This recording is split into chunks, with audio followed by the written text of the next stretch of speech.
नवनिर्मित भारत पत्रिका में आपका स्वागत है। आज हम फिर से एक विशेष फैक्ट लेकर के आपके सामने उपस्थित हुए हैं। नीतीश कुमार ने कुछ दिन पहले, अर्थात नीतीश कुमार जी हम कह सकते हैं, तो नीतीश कुमार जी ने कुछ दिन पहले एक स्टेटमेंट दिया था और उस स्टेटमेंट के बेसिस पर उन्होंने कहा था, खास करके आप कह सकते हैं ये सरकारी कर्मचारियों के लिए एक चेतावनी भरा सौगात था। मतलब सौगात तो दिया ही नहीं, चेतावनी उन्होंने जरूर दिया। मतलब ये एक चेतावनी भरा सौगात था और उन्होंने एक अलर्ट जारी किया उन तमाम सरकारी कर्मचारियों के लिए जिनकी आयु 50 साल से अधिक है। उन्होंने कहा कि यदि 50 साल से अधिकतम आयु वाले सरकारी कर्मचारी अपने सेवा में थोड़ा सा भी ढिलाई करते हैं तो उन्हें जबरिया या जबरन उनको सेवानिवृत्ति दी जाएगी, अर्थात उनको उनके सेवा से छुट्टी दे दिया जाएगा, जबरदस्ती छुट्टी दे दिया जाएगा। अब सबसे बड़ा प्रश्न ये उठता है नीतीश कुमार जी के लिए या जेडीयू की सरकार के लिए या बीजेपी की सरकार के लिए, क्योंकि इन्होंने रोजगार तो उत्पन्न किया नहीं है, रोजगार तो पैदा किया नहीं। युवाओं को रोजगार देने के बदले ये युवाओं के जो माता पिता जो सरकारी सेवा में कार्यरत हैं, किसी न किसी पद पर कार्यरत हैं, उनको बेरोजगार बनाने में कोई कमी नहीं रखेंगे। बिहार की क्या, मैं पूरे देश की बात कर रहा हूँ। बिहार और पूरे देश में बेरोजगारी की जो प्रतिशत है वो बढ़ते जा रहा है। बेरोजगारी की प्रतिशत घटना चाहिए तो बेरोजगारी का प्रतिशत बढ़ते जा रहा है, और वहीं पर बेरोजगारी का प्रतिशत और बढ़ाने के लिए इन्होंने ये चेतावनी दी है उन तमाम सरकारी कर्मचारियों को कि आप कतई ढिलाई बर्दाश्त नहीं की जा सकती है। तो दूसरा प्रश्न हमारे जेडीयू सरकार से या हमारे बीजेपी की सरकार से या हमारे नीतीश जी की सरकार से ये भी उठता है कि यदि वो सरकारी कर्मचारी, मान लेते हैं वो सरकारी कर्मचारी आपके सरकारी ऑफिसों में, दफ्तरों में 25 साल के आयु से काम करना प्रारंभ किया होगा, तो 25 से 50 साल तक उन्होंने कम से कम 25 साल तक आपके लिए कार्य किया, और उस 25 साल के कार्यकाल के दौरान उन्हें सेवा के साथ साथ बोनस के रूप में आज 2 प्रकार का बीमारी जरूर लगा होगा।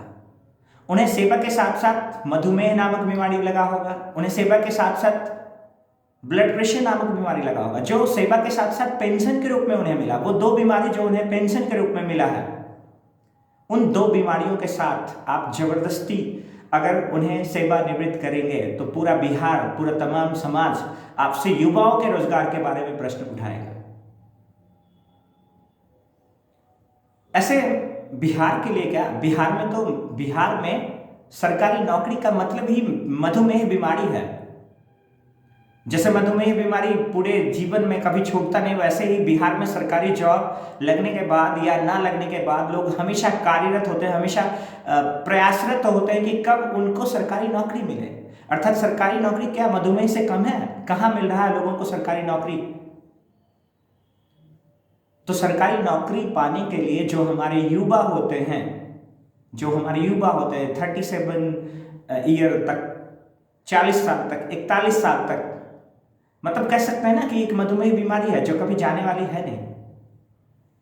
तो मैं उन तमाम बिहार वासियों की तरफ से सरकार से ये प्रश्न उठाना चाहता हूं, आप किस आधार पर, किस भौतिक निवृत्ति के आधार पर उन तमाम सरकारी कर्मचारियों को सेवानिवृत्ति देंगे? कम से कम रोजगार पैदा ना कर रहे हैं तो कम से कम उन तमाम रोजगारियों को बेरोजगार ना करें।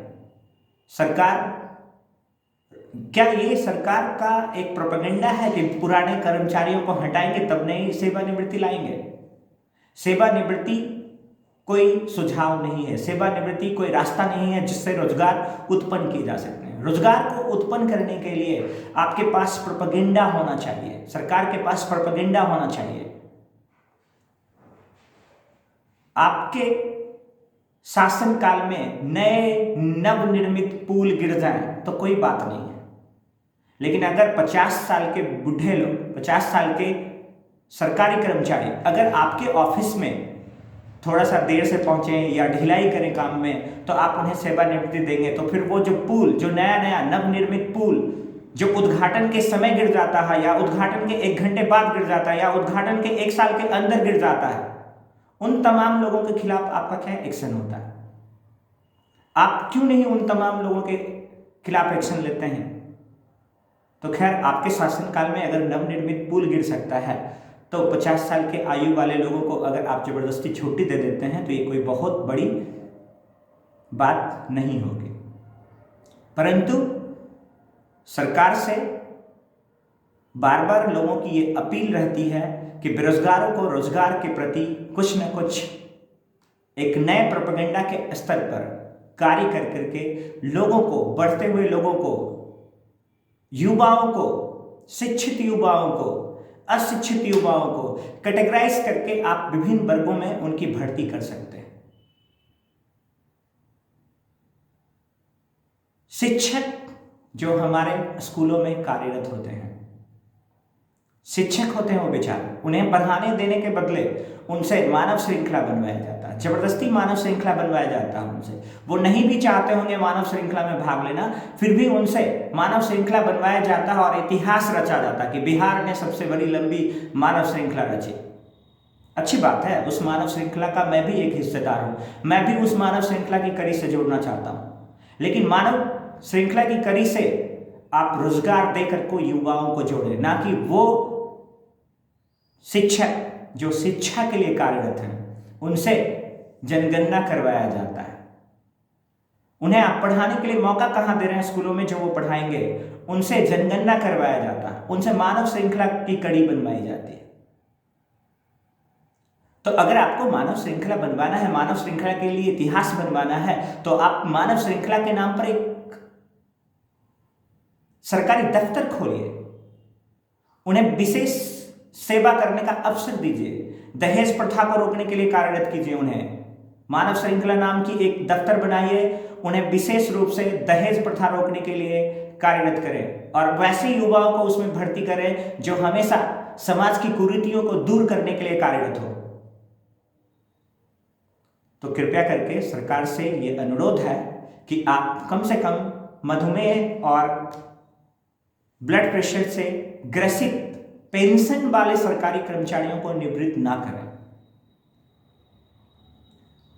मैं तमाम उन युवाओं से अनुरोध करना चाहता हूं, आप इस चैनल के साथ जुड़िए। विशेष करके इस चैनल का निर्माण युवाओं को उनके रोजगार के पथ पर एक सफलता दिलाने के लिए बनाया गया या चलाया गया एक अभियान है।